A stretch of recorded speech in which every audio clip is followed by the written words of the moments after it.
အိုးနတ်မြတ်နတ်ကောင်းနတ်မြမအပေါင်းတို့သင်တို့နှင့်အတူတကွကျွန်ုပ်သည်မြတ်စွာဘုရားရှင်ကိုတော်မြတ်ကြီးအားစီမီရချမ်းအမွှေးနှံသားများဆက်ကလူရန်လိုပါ၍ဤနေရာဤဌာနသို့ပါလဲပဲဘုံတော်ကြီးမိုးနဲ့ပါတော်မြတ်စွာဘုရားအရှင်ဘုရားအားဘုရားတပည့်တော်နှင့်တကွနတ်မြတ်နတ်ကောင်းနတ်အပေါင်းတို့ကဤသုံးတော်ကြီးကိုဆက်ကလူရန်ပါ၏ဘုရားဩဃာတဩဃာတဩဃာတကာယကံဝစီကံမနောကံတဗ္ဗဒေါသခတ်သိမ်းသောအပြစ်တို့ကိုရောက်ပါစေခြင်းအကျိုးငါပထမဒုတိယတတိယတစ်ကြိမ်နှစ်ကြိမ်သုံးကြိမ်မြောက်အောင်ဖယားယတနာတရားယတနာသံဃာယတနာယတနာမြတ်သုံးပါးပေါင်းတို့နှင့်မိဘဆရာသမားတို့အားအယူအသေးအလေးအမြတ်လက်ဆုံးမိုး၍ရှိခိုးပူဇော်ဖူးမြော်မှန်လျှော့ကတော်ပါဤအရှင်ဘုရားကရောရာသောအကျိုးအားကြောင့်ပယ်လေးပါးကတ်သုံးပါးရပြည့်၈ပါးယန္တိမျိုး၅ပါး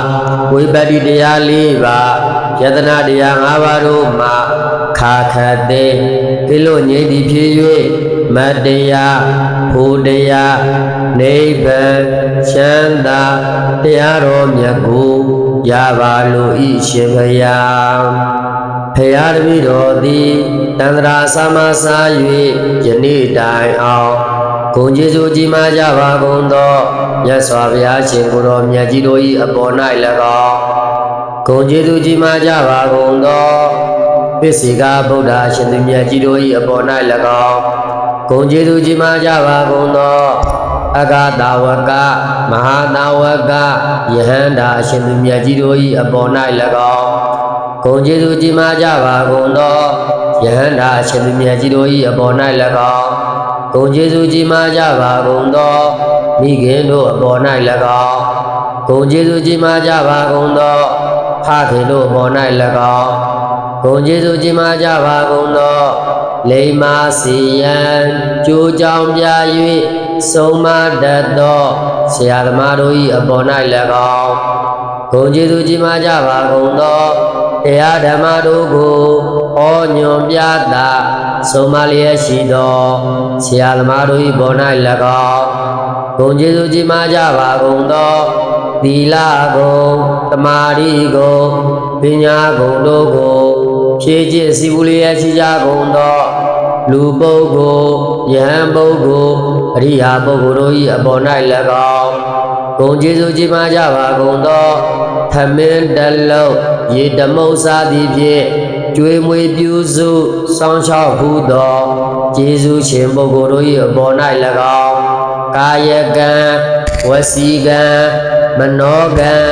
သုံးပါးသောကံတို့တွင်တဘာဝသောကံဖြင့်ပြမမိသည်ရှိသော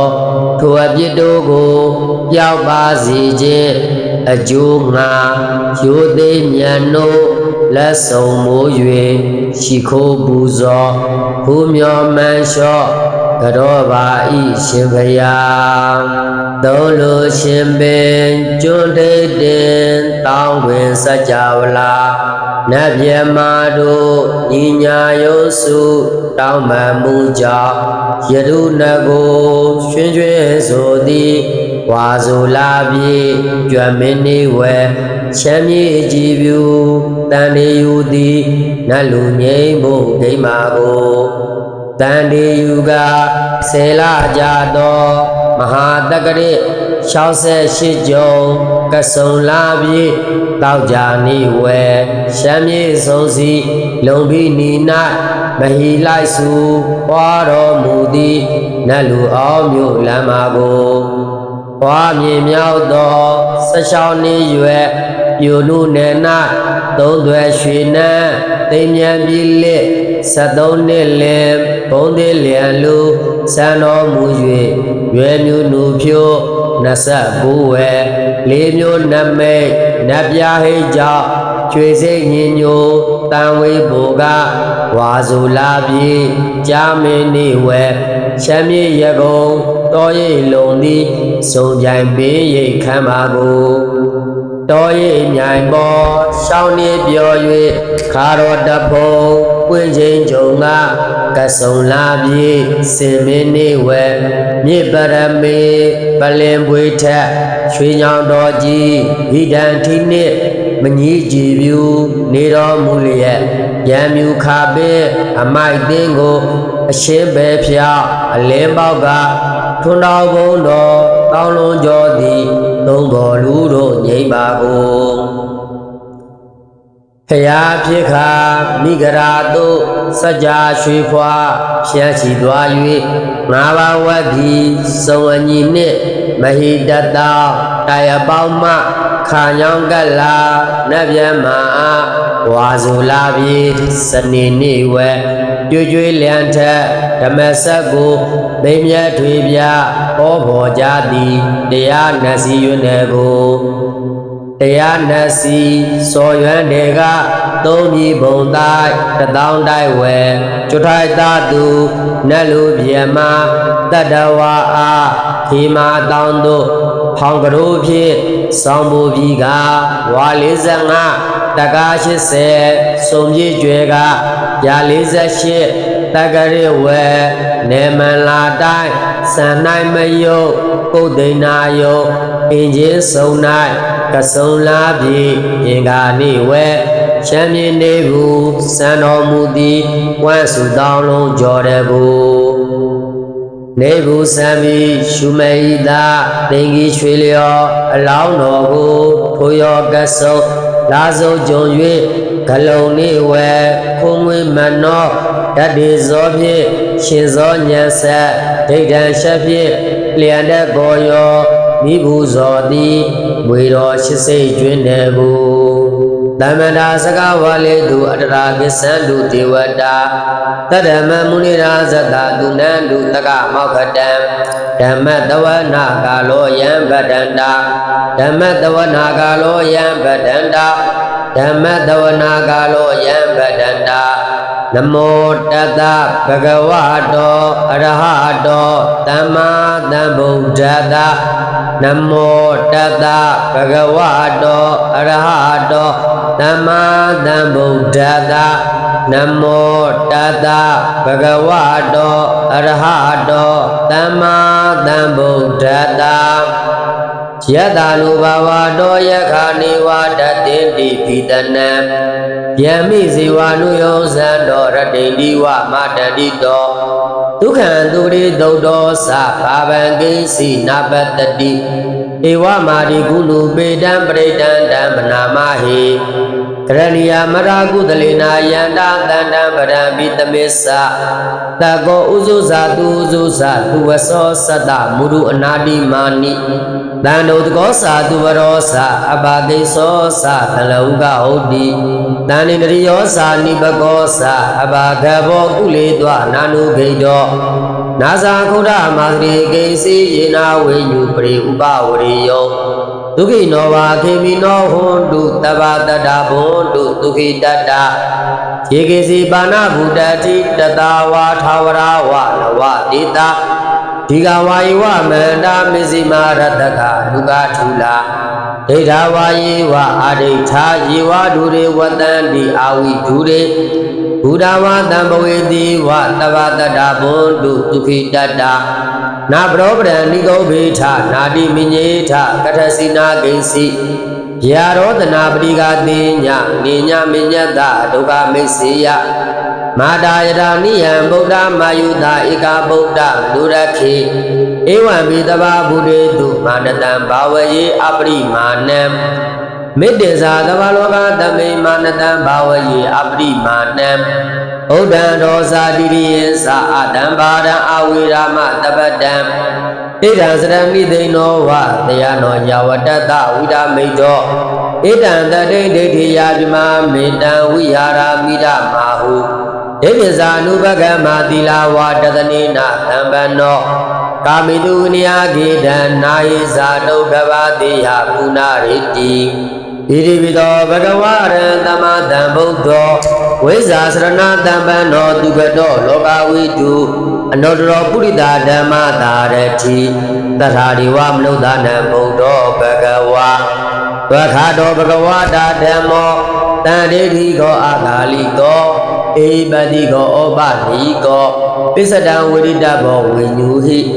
သောပရိဗန္နောဘဂဝါတောသဝကတံကောဥဇောပရိဗန္နောဘဂဝါတောသဝကတံကောညာယပရိဗန္နောဘဂဝါတောသဝကတံကောကာမိစပရိဗန္နောဘဂဝါတောသဝကတံကောယတိတံသတ္တာရိပုရိလာယုဂာနိအထပုရိသပုဂ္ဂလာဧတဘဂဝါတောသဝကတံကောအာဟုနေယောဘာဟုနေယောဒက္ခိနေယောအင်္ဇလိကရဏီယောအနုတ္တရံပုံညာခေတ္တံလောကတဧဝံဗုဒ္ဓံတရဏာနံဓမ္မံတံငင်းစဘိခောဘယဝါသမိတတံဝနောမံသောနာဟေတတိယန္တုရိမိတ်တံဝါမင်္ဂလေသယောဇာမနာဘောတကုဏတတတ္တောဘာဘကောဒုတိပိနံအာကန္တံဗုဒ္ဓ ानु ဘာဝေနဝိနာသမင်တုယန္တုရိမိတ်တံဝါမင်္ဂလေသယောဇာမနာဘောတကုဏတတတ္တောဘာဘကောဒုတိပိနံအာကန္တံဓမ္မာနုဘာဝေနဝိနာသမင်တုယန္တုနိမိတ်တံအဝမင်္ဂလေသယောဇာမနာဘောတကုဏတတတ္တောဘာဘကောဒုတိပိနံအာကန္တံတံဃာနုဘာဝေနဝိနာသမင်တုဘဝတုတဗ္ဗမင်္ဂလရခန္တုတဗ္ဗဒေဝတာတဗ္ဗဗုဒ္ဓ ानु ဘာဝေနပရာတုခိဘွန်တုတေဘဝတုတဗ္ဗမင်္ဂလရခန္တုတဗ္ဗဒေဝတာတဗ္ဗဓမ္မာ ानु ဘာဝေနပရာတုခိဘွန်တုတေဘဝတုတဗ္ဗမင်္ဂလရခန္တုတဗ္ဗဒေဝတာတဗ္ဗသံဃာ ानु ဘာဝေနပရာတုခိဘွန်တုတေသဗ္ဗိတယောဝိဝဇန္တုသောကောရောဂောဝိနတတုမာတိဘုံတုန္ဒရာယမာမိဘုံတုန္ဒရာယသူခိတိကာယကောဘဝအဘိဝါဒနာတိလေတာနေသံဥဒ္ဓပဇာယိနောသတ္တရောဓမ္မဝတ္တန္တိအာယုဝနောဒုက္ခံပလံနမောတေဗုဒ္ဓဝိရတုဝိပမုတ်တောတိတပ္ပတိ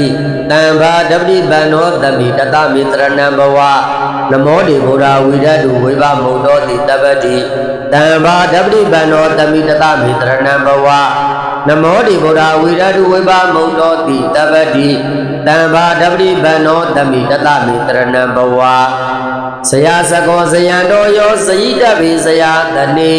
ဆရာပေတိစယေတိနံဇယံဒေတုဇယုတ်တောဆရာစကောဇယံတော်ယောစယိတဗေဆရာတနေဆရာပေတိစယေတိနံဇယံဒေတုဇယုတ်တောဆရာစကောဇယံတော်ယောစယိတဗေဆရာတနေဆရာပေတိစယေတိနံဇယံဒေတုဇယုတ်တောတံဗုဒ္ဓေအရဝိသင်္စာဒဝရသင်္စာသဟတကေပင်္စာတတသဟတာနိနမာမိတိရတာမဟံအဘဂဝါလူကခေကအနန္တနိဗ္ဗုဒ္ဓဇိနာဧတံဓမ္မင်္စာတံငင်္စာအာရေနနမမဟံနမကာရာနုဘာဝေနာဟိတဝတဗ္ဗေဥပဒဝေအနေကအန္တရာယာပိဝိနတံတုအတိတတောအထနာမေတံဘိခဝေအနဝကာသောယံပရုပကမေနာတသာကတံဇီဝိတာဟောရောပိယအနုပကမေနာဘိကဝေတသာကတာပိဋိဘာယန္တိဣဒေနာသစ္စာဝောဇေနာကုဋိမေဟောတုတပ္ပရာယံကေစီဝိတံဣဒဝါဟုရံဝါသဗ္ဗေတုဝါယံရတနံပဏိတံနာနောတမံအဋ္ဌိတသာကရေနာဣဒံဘိဗုဒ္ဓေရတနံပဏိတံဣဒေနာသစ္စေနာသုတိဟောတုယံကေစီဝိတံဣဒဝါဟုရံဝါသဗ္ဗေတုဝါယံရတနံပဏိတံနာနောတမံအဋ္ဌိတသာကတိနာဣဒံဘိဓမ္မေရတနံပဏိတံဧဒေနာသစ္စေနာသုတိဟောတုယံကေစီဝိတံဣဒဝါဟုရံဝါသဗ္ဗေတုဝါယံရတနံပဏိတံနာနောတမံအဋ္ဌိတသာကတိနာဣဒံဘိဓမ္မေရတနံပဏိတံဧဒေနာသစ္စေနာသုတိဟောတုမြို့မှာဆောင်ကျက်မြို့ဆောင်နံများအစထား၍မြို့သားမြို့သူများဖို့လူရှန္နာကိုစိတ်မြဲပါစေဥပယံပိကင်းစင်ဝေ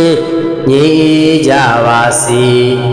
ရွာမှာဆောင်ကျက်ရွာဆောင်နံများအစထား၍ ရွာသားရွာသူများဘူးလူချမ်းသာကိုစိတ်မြဲပါစေဥပယံပေကင်းစင်ဝေးငြိကြပါစေတောမဆောင်ချက်တောဆောင်လက်များအစထား၍တောသားတောသူများဘူးလူချမ်းသာကိုစိတ်မြဲပါစေဥပယံပေကင်းစင်ဝေးငြိ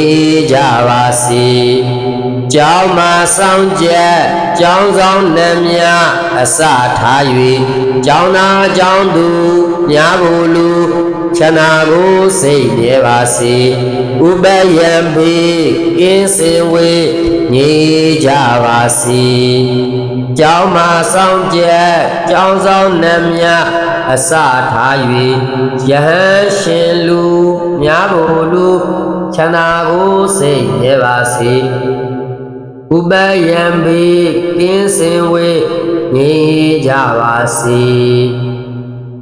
ဤနန်းလုံးအုပ်စုဤနန်းလုံးကွင်းကိုစောင့်ရှောက်၍နေကြကုန်သောပိုင်ဆိုင်၍နေကြကုန်သောနတ်မြတ်နတ်ကောင်းနတ်ပေါင်းတို့သည်လည်းပဲချမ်းသာကိုစိတ်မြဲပါစေဥပယံပေကင်းစင်ဝေးငြိကြပါစေနန်းလုံးအုပ်စုနန္ဒာယာဤကျေးရွာကိုစောင့်ရှောက်၍နေကြကုန်သောပိုင်ဆိုင်၍နေကြကုန်သောနတ်မြတ်နတ်ကောင်းနတ်ပေါင်းတို့သည်လည်းပဲချမ်းသာကိုစိတ်မြဲပါစေဥပယံပေကင်းစင်ဝေးငြိကြပါစေနန္ဒာယာဤကျေးရွာအောင်တော်မူကြောင်းတိုက်ကိုစောင့်ရှောက်၍နေကြကုန်သောပိုင်ဆိုင်၍နေကြကုန်သောနတ်မြတ်နတ်ကောင်းနတ်ပေါင်းတို့သည်လည်းပဲချမ်းသာကိုစိတ်မြဲပါစေဥပယံပေကင်းစင်ဝေးငြိကြပါစေဤအောင်တော်မူကြတဲ့ဒီရှိရာဤတောင်တော်ကြီးကိုစောင့်ရှောက်၍နေကြကုန်သောပိုင်ဆိုင်၍နေကြကုန်သောနတ်မြတ်နတ်ကောင်းနတ်ပေါင်းတို့သည်လည်းပဲချမ်းသာကိုစိတ်မြဲပါစေဥပယံပေကင်းစင်ဝေးငြိကြပါစေဤအောင်တော်မူကြတဲ့ဒီရှိရာဤတောင်တော်ကြီးဤတောင်ပေါ်မှ၎င်းတောင်ကြီးမှ၎င်းပတ်ဝန်းကျင်မှ၎င်းချီကြကုန်သောရုပ်ပစိုးဘုံမစိုးအာဃာတစိုးကိုတန်ကိုသိန်းကိုတောင်ကိုတော်990ကိုတိုက်သောပိုင်အိုတိုက်ရှုံတိုင်နှန်းရှင်ပေါင်းနှင့်တကွမြဲမမြဲသောပုဂ္ဂိုလ်တ attva အပေါင်းတို့သည်လည်းပဲချမ်းသာကိုစိတ်မြဲပါစေဥပယံပေကင်းစင်ဝေးငြိကြပါစေအကျွန်ုပ်ကိုစောင့်ရှောက်၍နေကြကုန်သောနတ်မြတ်နတ်ကောင်းနတ်ပေါင်းတို့သည်လည်းပဲချမ်းသာကိုစိတ်မြဲပါစေဥပယံပေကင်းစင်ဝေးငြိကြပါစေလုံးစုံများစွာတတ္တဝါချမ်းသာကိုစိတ်မြဲပါစေဥပယံပေကင်းစင်ဝေးငြိကြပါစေကြောက်တယ်မကြောက်တဲ့နှရများစွာတတ္တဝါချမ်းသာကိုစိတ်မြဲပါစေဥပယံပေကင်းစင်ဝေးငြိကြပါစေမြဲမမြဲနှရများစွာတတ္တဝါချမ်းသာကိုစိတ်မြဲပါစေဥပယံပေကင်းစင်ဝေးငြိကြပါစေဝေနေနီနေနထွေများစွာတတ္တဝါချမ်းသာကိုစိတ်မြဲပါစေဥပယံပေကင်းစင်ဝေးငြိကြပါစေဘဝဇတ်ဆုံးမဆုံးများစွာတတ္တဝါချမ်းသာကိုစိတ်မြဲပါစေဥပယံပေကင်းစင်ဝေးငြိကြပါစေခြေတော်အလတ်သုံးရခန္ဓာတတ္တဝါချမ်းသာကိုစိတ်မြဲပါစေဥပယံပေကင်းစင်ဝေးငြိကြပါစေကြီးငယ်အလတ်သုံးရခန္ဓာတတ္တဝါချမ်းသာကိုစိတ်မြဲပါစေဥပယံပေကင်းစင်ဝေးငြိကြပါစေ စုကြုံအလတ်သုံးရခန္ဓာတတ္တဝါရှန္ဒာကိုစိတ်မြဲပါစေဥပယံပေကင်းစင်ဝေးငြိမ်းကြပါစေလူဝချင်းချင်းလက်ပတ်ချင်းကင်းချင်းကြပါစေအထင်သေးခြင်းအရှင်းရှင်းကင်းချင်းကြပါစေဆင်းရဲလိုခြင်းအရှင်းရှင်းကင်းရှင်းကြပါစေဘုန်းတော်ကြီးမတော်မူပါသောမြတ်စွာဘုရားအရှင်ဘုရားဘုရားတပည့်တော်နှင့်တကွာနတ်မြတ်နှကောင်နှင့်ပေါင်းတို့ကဤသောတော်ဤသုံးတော်ဤဤစီမီဤအမွေနန္တာတို့ကိုစကလူရန်ရခြင်းတည်ဟူသောကုသိုလ်ကောင်းမှုဘုရားရှိခိုးရခြင်းတည်ဟူသောကုသိုလ်ကောင်းမှုမေတ္တာကမ္မဋ္ဌာန်းစီပင်ရခြင်းတည်ဟူသောကုသိုလ်ကောင်းမှုပရိတရားတော်ကိုပူဇော်ရခြင်းတည်ဟူသောကုသိုလ်ကောင်းမှုမေတ္တာမြတ်ပုရသခြင်းတည်ဟူသောကုသိုလ်ကောင်းမှုတို့ကိုပြုလုပ်ခဲ့ပါသည်အရှင်ဘုရားအရှင်ဘုရားယနေ့ယခုပြုလုပ်သောကုသိုလ်ကောင်းမှုအပေါင်းစု၏အစွမ်းတတ္တိကြောင့်ဒီတော်သည်မရရှိသေးသောယာရုဂုံသိစည်းစိမ်ဥစ္စာအရှင်ဝအရှံယံပြည့်စုံစွာဖြင့်လောကကောင်းကျိုးသာသနာကောင်းကျိုးရရွာကောင်းကျိုးအမျိုးမျိုးကိုစားတဲ့တို့၏ထမ်းဆောင်နိုင်ထောက်ပံ့နိုင်လူရန်နိုင်သောပုဂ္ဂိုလ်သူပုဂ္ဂိုလ်မြတ်ဖြစ်နိုင်ပြီလေအသင်္ကရာကောမနိဗ္ဗာန်စခန်းသို့လင်းမြန်စွာရပါရစေသာရောက်ပါရစေသာအရှင်ဘုရားအရှင်ဘုရားယနေ့ယခုပြုလုပ်သောကုသိုလ်ကောင်းမှုအပေါင်းစု၏အဖို့ဘာကကိုလွန်ခဲ့သောဘဝဆက်ဆက်သံဃာဆက်ဆက်နှင့်ယခုဘဝတော်ဆက်၍နေရကုန်သောမိခင်ဖခင်ဆရာတခင်ကျေးဇူးရှင်တို့အားအစာထား၍ဤငါ၏ခန္ဓာကိုယ်ကိုစောင့်ရှောက်၍နေရကုန်သောနတ်မြတ်နတ်ကောင်းနတ်အပေါင်း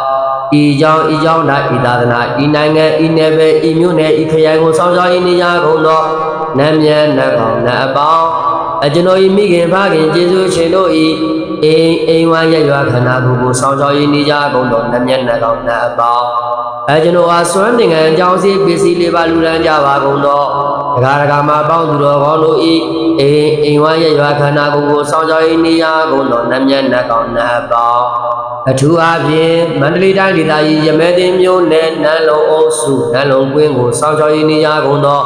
ပိုင်းဆိုင်၍နေကြကုန်သောနတ်မြတ်နတ်ကောင်းနတ်အပေါင်းနန်းလုံးအုပ်စုဤနန္ဒရာ၏ကျေးရွာကိုစောင့်ရှောက်၍နေကြကုန်သောပိုင်းဆိုင်၍နေကြကုန်သောနတ်မြတ်နတ်ကောင်းနတ်အပေါင်းဤနန္ဒရာ၏ကျေးရွာဤအောင်တော်မူကြောင်း၌ကိုစောင့်ရှောက်၍နေကြကုန်သောပိုင်းဆိုင်၍နေကြကုန်သောနတ်မြတ်နတ်ကောင်းနတ်အပေါင်း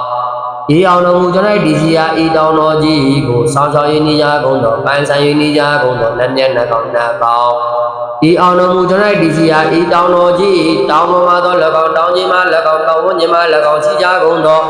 ရုပ်ကစိုးဘုံမစိုးအာဂတစိုးကိုယ်တန်ကိုယ်သိန်းကိုယ်တောင်ကိုယ်တော်ကိုရ99တိုက်တော်တိုက်အိုးတိုက်ရှုတိုင်နှဲရှင်ပေါင်းနေတတ်กว่าမြင်မမြင်သောပုဂ္ဂိုလ်တ attva ပေါင်းတို့အား၎င်းကျွန်ုပ်ကိုစောင့်ရှောက်၍နေကြကုန်သောနတ်မြတ်နတ်ကောင်းနတ်ပေါင်းပုဂ္ဂိုလ်တ attva ပေါင်းတို့အား၎င်းနတ်တို့တန်နှင်တရားမင်းများစွာ၎င်းငရဲတန်နှင်ဇမမင်းများစွာ၎င်းရှင်မြေတန်နှင်ပြည့်ရှင်မင်းများစွာ၎င်းဝိနည်းယဒုက္ခိတဒုက္ခိတတ attva ပေါင်းတို့အားအမြဒီဝေပါ၏အမြကြ၍ကျမ်းမာကြသည်ချမ်းသာကြသည်ဝမ်းသာကြသည်လမ်းပြကြသည်ဖြစ်ကြပါစေသောကုသိုလ်အမြယူတော်မူကြပါကုန်လောကျွန်တော်ကိုယ်တိုင်လည်းပဲအမြယူပါသည်သာဓုကုသိုလ်အမြယူတော်မူကြပါကုန်လောကျွန်တော်ကိုယ်တိုင်လည်းပဲအမြယူပါသည်သာဓုကုသိုလ်အမြယူတော်မူကြပါကုန်လောကျွန်တော်ကိုယ်တိုင်လည်းပဲအမြယူပါသည်သာဓု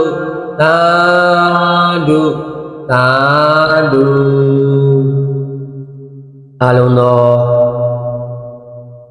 ဒီဗီဒီယိုဖိုင်ကိုကြည့်ကြတဲ့ဒကာဒကာမများရှင်ရှင်နဲ့မြေဖျားဝတ်ပြုတဲ့အခါမှာဒီပုံစံနဲ့ဝတ်ပြုတာဖြစ်ပါတယ်ဝတ်မပြုခင်မှာဆိုလို့ရှိရင်တော့မြတ်စွာဘုရားရှင်ကိုတော်မြတ်ကြီးကိုဘုရားရှိခိုးကန်ဤတောက်တော်ရည်ချမ်းစီမင်းများစကတ်ခံဤဆိုလို့ရှိရင်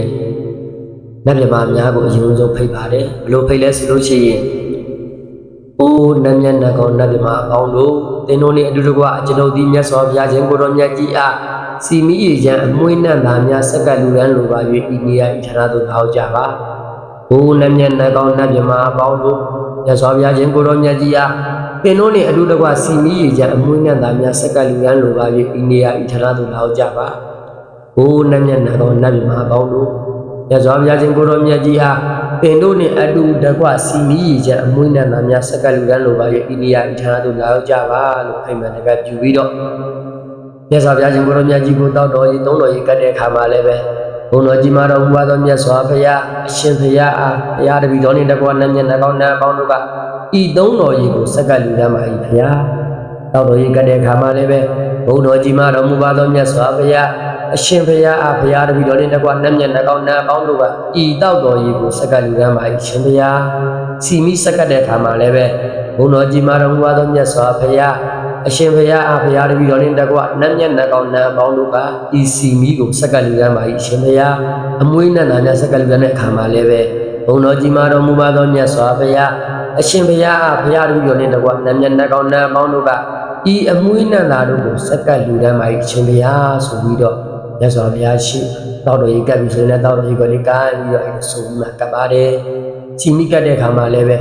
အဲ့လိုစီမီလေးကိုမိမိနေတဲ့အချိန်မှာအမျိုးဆိုပြီးတော့စီမီလေးကိုထိုးတဲ့ခါမှာလည်းပဲအဲ့ဒါမျိုးဆိုပြီးကပ်ပါတယ်ဒါကြောင့်မို့လို့အောင်တော်တကားမှာပေါင်းပြီးတော့ဘုရားပြည့်မိတို့အိမ်မှာ